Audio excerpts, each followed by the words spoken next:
Haluin na natin yung catfish natin. We're going to cook our catfish. Yan guys, i-dressing lang natin yung isda natin before na lagyan natin ng coconut milk.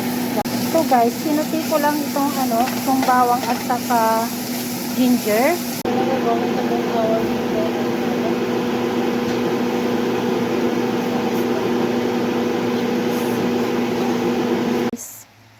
So next, we're going to put our coconut milk.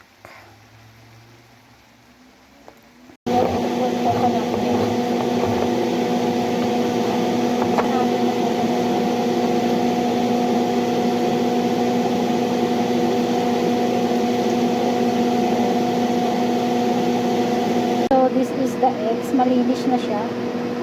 So ilalagay na lang natin guys. Going to put salt but not too much. Hindi na tayo ng pepper para magsama na ito. Tignan natin guys, lagyan natin ng sili.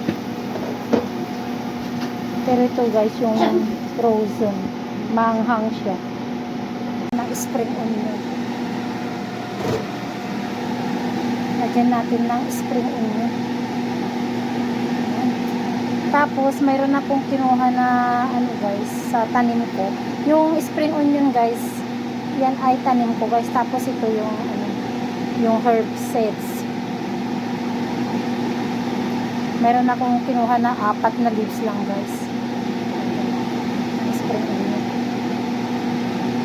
So, yan na, guys. Ano natin? Catfish with coconut milk. Yan. So yummy. Thank you for watching. See you in my next video. Bye now.